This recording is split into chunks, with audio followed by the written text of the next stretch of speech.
Welcome to the AI Research Roundup. I'm Alex. Today we're looking at a paper from the Hugging Face trending list, published on January 28, 2026, just 2 days ago. It introduces a method called Self-Distillation Policy Optimization, which achieves nearly 49% accuracy on the live code bench v6 benchmark, significantly outperforming strong baselines while requiring 4 times fewer generations to reach peak performance. The paper is titled Reinforcement Learning via Self-Distillation. And as we'll see later, the way it converts error messages into training signals is a really clever twist on standard reinforcement learning. And for those interested in the implementation, the authors have shared their code on GitHub. Figure 1 visualizes this performance gap on the live code bench v6 benchmark. The chart tracks accuracy on the vertical axis against the number of training generations on the horizontal axis. The green curve shows the proposed self-distillation policy optimization method, which climbs steeply to reach a final accuracy of nearly 49%. In contrast, the blue curve for the group relative policy optimization baseline plateaus significantly lower, around 41%. Notably, the green line surpasses the baseline's peak performance very early on, confirming the 4-fold improvement in sample efficiency.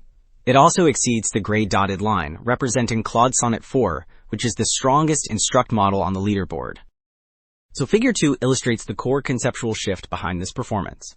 On the left, we see the standard approach, reinforcement learning with verifiable rewards. Here the agent receives a simple scalar reward, like a -1, which creates an information bottleneck, because it doesn't explain why an answer failed.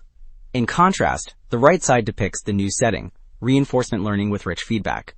Instead of a bare number, the environment returns detailed textual feedback, such as please answer in Newton seconds, which provides a much richer signal for the model to learn from. Table 1 explicitly compares these paradigms based on their sampling strategy and signal quality. The first row shows standard supervised fine-tuning or distillation, which benefits from a rich signal but relies on off-policy data and usually requires a strong external teacher. Skipping to the third row, typical reinforcement learning methods like group relative policy optimization are on policy but are limited to that weak scalar signal we just discussed. Finally, the bottom row highlights how self-distillation policy optimization bridges this gap. It remains on policy like reinforcement learning, but it extracts a rich, dense signal from environment feedback, effectively allowing the model to act as its own teacher. Figure 4 makes this concrete with a coding example. Step 1, on the left, asks for a function returning numbers from 1 to n. In step 2, the student answers using range 1, n plus 1, which incorrectly includes n. Step 3 provides the feedback, don't include n. The key is step 4, where the self-teacher reevaluates the attempt. Notice the red highlight on the +1 token. The self-teacher, conditioned on the feedback, flags this specific token as the error, converting text feedback into precise, token-level supervision. Well, Figure 6 shows the practical impact of that dense supervision on training efficiency.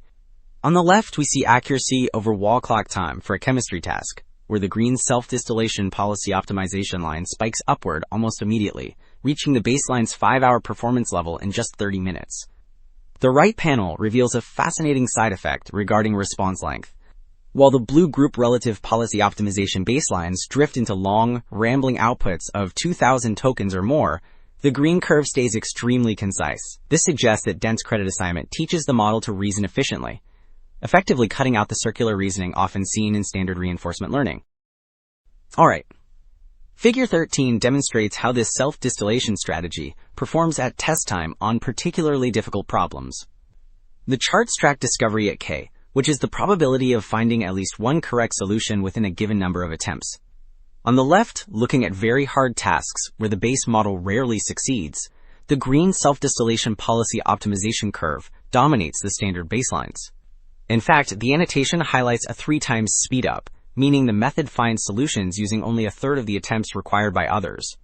The right panel confirms this trend for hard tasks, where the model quickly climbs to a 70% discovery rate, consistently outperforming both multi-turn conversations and best-of-case sampling.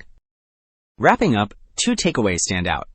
Shifting from sparse scalar rewards to dense, rich feedback effectively breaks the credit assignment bottleneck in reinforcement learning. Furthermore, demonstrating that models can self-correct using this feedback suggests we are just scratching the surface of efficient on-policy learning for reasoning tasks. That's it for this episode of the AI Research Roundup. I'm Alex. Thanks for listening.